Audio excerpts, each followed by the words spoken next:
Assalamualaikum warahmatullahi wabarakatuh. Mohon izin, perkenalkan kami dari kelompok 3. Di sini kami akan menjelaskan materi mengenai induktor. Sebelumnya, kami ingin memperkenalkan diri terlebih dahulu. Perkenalkan, nama saya Muhammad Fadli Nur Musyafa, nomor absen 13, NIPD 20080303037, kelas ETO 1B. Mohon izin untuk memperkenalkan diri. Nama Muhammad Fadilah, nomor 14, NIPD 200803038, kelas ETO 1B.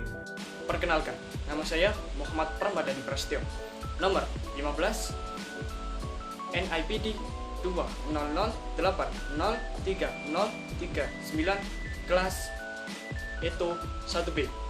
Mohon izin memperkenalkan diri. Nama saya Catar Muhammad Safrial Furba. Saya dari kelas ETO 1B. Nomor absen saya 16 dan saya berada di kelompok 3 dengan NIP 2008030440. Assalamualaikum warahmatullahi wabarakatuh. Mohon izin perkenalkan, nama saya Bintang Pamungkas, kelas ETO 1B, nomor urut 17, NIPD 200803041. Mohon izin memperkenalkan diri. Nama Muhammad Yoga Hamair, nomor 18, NIPD 200803042, kelas ETO 1B. Induktor. Sebuah induktor atau reaktor adalah sebuah komponen elektronika pasif yang dapat menyimpan energi pada medan magnetik, tegangan induksi atau arus induksi jika mendapat tegangan atau arus dari sumber listrik baik berupa AC, alternating current, ataupun DC, direct current. Pengertian induktor sendiri merupakan komponen yang terdiri dari lilitan kumparan kawat yang terbuat dari tembaga tunggal yang dililitkan melingkar di inti logam atau yang biasa disebut sebagai choker.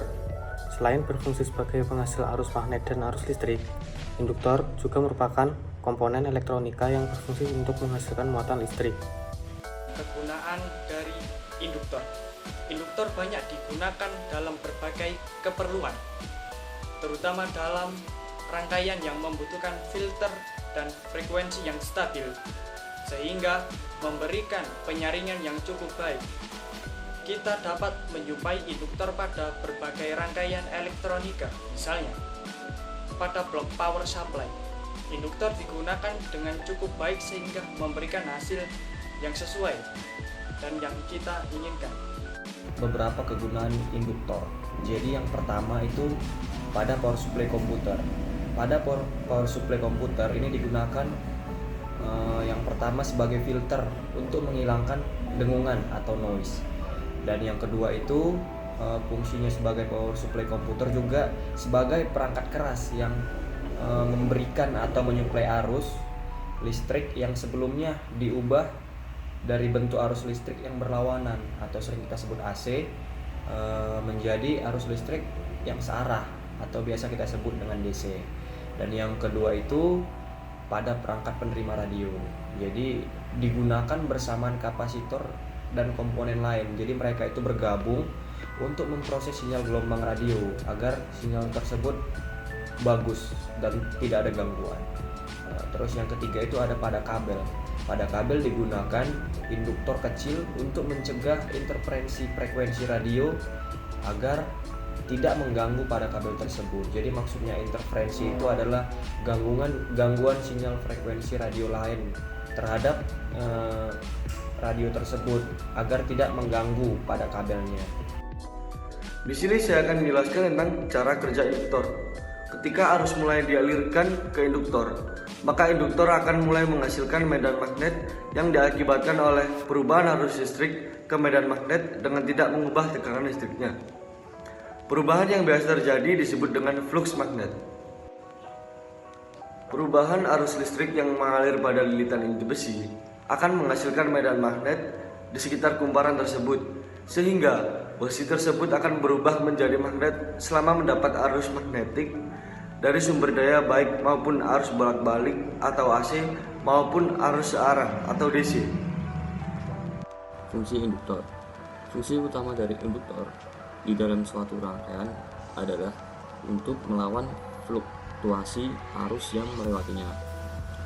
Berikut adalah beberapa fungsi dari induktor, diantaranya adalah 1. Menyimpan arus listrik dalam bentuk medan magnet. Yang kedua, menahan arus bolak-balik atau AC. 3. Meneruskan atau meloloskan arus arah, yaitu DC. Yang keempat, sebagai penapis atau filter, dan sebagai penalaan atau tuning. Yang kelima, kumparan atau koil atau lilitan. Ada yang memiliki inti udara, inti besi, dan inti ferrit. Yang keenam, tempat terjadinya gaya magnet. Yang ketujuh, bersama kapasitor induktor dapat berfungsi sebagai rangkaian resonator yang dapat berresonansi pada frekuensi tinggi. Yang kedelapan, dua induktor atau lebih yang terkopel secara magnetik membentuk transformator. Yang kesembilan, pelipat ganda tegangan yang dialirkan, dan yang ke-10 sebagai pembangkit getaran. Sekian materi yang dapat kami sampaikan. Wassalamualaikum warahmatullahi wabarakatuh.